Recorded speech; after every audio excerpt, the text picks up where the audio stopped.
হয়তো যে সমস্ত ভাইয়েরা মলবি করিয়েছে ওরাই হচ্ছে নেক সন্তান, ঘোড়ার ডিম। বুঝতে পারলেন? নেক সন্তান, নেক কর্ম যে করবে সেটাই হলো নেক সন্তান। নেক কর্ম যে করবে, ভালো কাজ যে করবে সেটাই হলো নেক সন্তান। আপনি কোনোদিন মক্তবটাকে ভালোবাসলেন না, মক্তবটাকে আপনি কোনোদিন আপনার ছেলেকে পড়ে কোরআনের তালিমটা দিলেন না।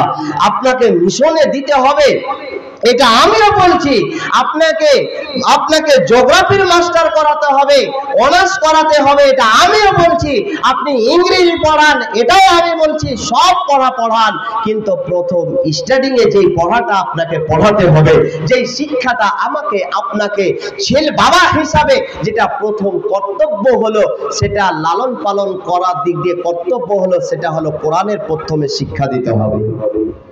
কোরআনের যদি শিক্ষা থাকে তাহলে আপনাকে এমনি দোয়া দেবে। কি অনেকে জানেন না যে বাবা মাকে কি দোয়া দিতে হয়, অনেকে জানে না। এরাও ফের আবার বড় বড় ফতোয়া দিবে আর বলবে কি যে আমরা জানি না বলে জীবনটাই কাটিয়ে দিল, কবরে চলে গেল, ওই না জানার বাহানায় থেকে গেল। আমার ভাই জানেরা, ডাক্তার হতে গেল যদি ডাক্তার হয়, এমন নয় ডাক্তার হলেই যে খারাপ হয়ে যাবে, না। কোরআন যদি শিক্ষা থাকে অবশ্যই আপনার জন্য সে ডাক্তার মশাই দোয়া দেবে। কোরআন যদি জানা থাকে, একজন ইংরেজির মাস্টার আপনার বাবা, আপনি যে ছেলে, আপনি যে তার বাবা আপনাকেও দোয়া দেবে বলে রব্বির হামহুমা কামা রাব্বায়ানি সাগীরা বলে দোয়া দেবে, এই বলে দোয়া দেবে। কিন্তু আজকে আমরা এই কথাটা শুনলাম না, এতটা আমরা পালন করলাম না, কতটা আমাদেরকে সময় লাগবে। আমার রাসূল সাল্লাল্লাহু আলাইহি ওয়াসাল্লাম বললেন যে তোমাদের নেক আওলাদ, নেক সন্তান যদি হয়, এই সন্তানটা তুমি নেক রেখে যাওয়ার কারণে, এই সন্তানটা তুমি সৎ রেখে যাওয়ার কারণে কিয়ামতের দিন তোমার নেকি পৌঁছতে থাকে। নেক সন্তান কোনটাকে বলবো? যে নেক সন্তান বলবো যে নেক কর্ম যেটা করবে সেটা। এক্ষুনি যদি বলি নেক সন্তানের প্রমাণ দেখান তো আপনারা যে কে নেক সন্তান। তো নেক সন্তান প্রমাণ করতে গেলে আপনারা সব বাজারে ভেগে যাবেন, কারণ আমাদের ইমানের মূল্যটাই কতটা। যেমনি বলবে যে নেক সন্তান হিসাবে যে দুনিয়াতে প্রমাণ করবে, তো নেক সন্তান হিসাবে প্রমাণ করতে গেলে বাবা কবরে শুয়ে আছে, দাদা কবরে শুয়ে আছে, নানা কবরে শুয়ে আছে, কবর উপলক্ষে, কবরস্থান উপলক্ষে জালসা করা হচ্ছে, 100টা টাকা দাও হচ্ছে ভাগ, এখন কালেকশনে চলে আসে। তাহলে নেক আমল, আপনি আমাকে সালাম দিলেন, এটা নেক কর্ম হলো। আপনি আমাকে সালাম দিলেন, নেক কর্ম হলো। আপনাকে আমি সত্য কথা বললাম, এটা নেক কর্ম হলো। নেক কর্মর কোয়ালিটি, নেক কর্ম, নেক সন্তানের নেক কর্ম যেগুলো, নেকির কাজের লাইন অভাব নাই, নেকির রাস্তার অভাব নাই। নাকি ভাই? না রাস্তার অভাব আছে? রাস্তার অভাব আছে। হ্যাঁ, চায়ের দোকানে বসলেন, আপনার সামনে একটা সিঁড়ি চালিয়ে দিল, বাবা চালাতে হবে না, বন্ধ করে দাও, নেকি পেয়ে গেলেন। এখন যদি ওখানেই বলেন যে খেলাটা দেখাও, খেলাটা দেখবেন আপনি, খেলার সাথে সাথে আবার যে নাচ হচ্ছে ওটা কি বন্ধ করছেন? চোখটা কি বন্ধ হয়? হয় না। কেন? আমাদের পরিবেশে আজকে ছেলেরা সারা রাত ধরে পাবজি আর বিভিন্ন রকমের গেম খেলছে। এর ছিদ্রটা কোথায়? অসুখ ধরতে হবে, আগে ডাক্তারের কাছে যাবেন, ডাক্তার মশাই অসুখ ধরতে পারলে ওষুধ দিলে কাজ হবে, অন্যথায় ডাক্তার যদি রোগ ধরতে না পারে তাহলে ওষুধে কাজ দিলে ওষুধে কাজ হবে? ওষুধে কাজ হবে ভাই? হবে না। আসলে আমাদের ওষুধটাই দিতে আমরা জানলাম না, চিকিৎসা করছি কি আল্লাহ রসুলের হাদিস দিয়ে, সহিহ হাদিস।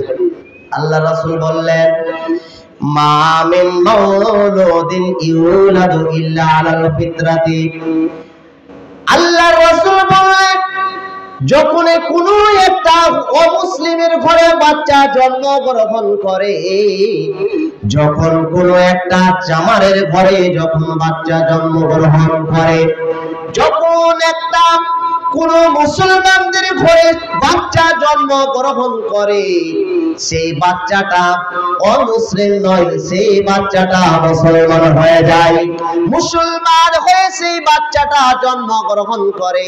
খবরদার অপব্যাখ্যা করবেন না যে মাওলানা হিন্দু ঘরে ছেলে, হিন্দু বাচ্চা হিন্দু হবে, হিন্দুর জন্ম, হিন্দুর জন্ম যদি হয় তবু সেই বাচ্চাটা হয় মুসলমান হয়ে ইসলামের পথে সেই বাচ্চাটা জন্মগ্রহণ করে। আপনি বলবেন মাওলানা তাহলে পরে সেই বাচ্চাটা মুসলমান যদি হয়, অমুসলিমদের ঘরে, চামারের ঘরে আর সাঁওতালের ঘরে যদি বাচ্চাটা জন্মগ্রহণ করে মুসলমান হয়ে, তাহলে কি করে সেই সাঁওতাল হয়ে যায়, অমুসলিম হয়ে যায়? আর আমি যখন আমার ঘরে মুসলমান, আমি আমার ঘরে যখন বাচ্চা জন্মগ্রহণ করলো তখন কেন মুসলমান হয়ে গেল? আমরা ভাইজান নামে মুসলমান কিনা? আমার রাসূল সাল্লাল্লাহু আলাইহি ওয়াসাল্লাম বললেন,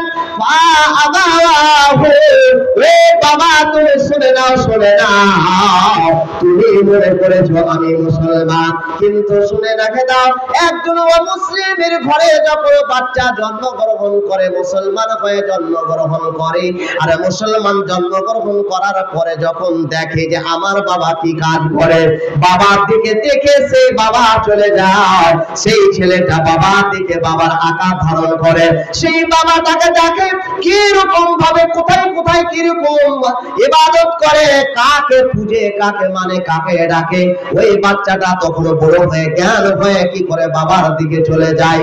ওই রকম ভাই জানা আমার ঘরে যখন জন্মগ্রহণ করলো ওই বাচ্চাটা, যে বাচ্চাটা আমি নিজেকে মনে করলাম মুসলমান, ওই বাচ্চাটা মুসলমান যখন আমি দেখলাম আমার ঘরে যখন বাচ্চাটা জন্মগ্রহণ করলো, তখন বাচ্চাটা আমাকে আকার ধারণ করে নিল।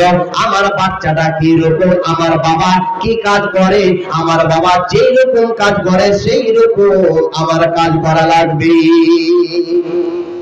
তো এইবার আসেন, আপনি যদি বেনামাজি হন, ধরে নিলাম আপনি সপ্তাহে যদি একদিন খালি জুমার নামাজ পড়েন, তাহলে আশা কি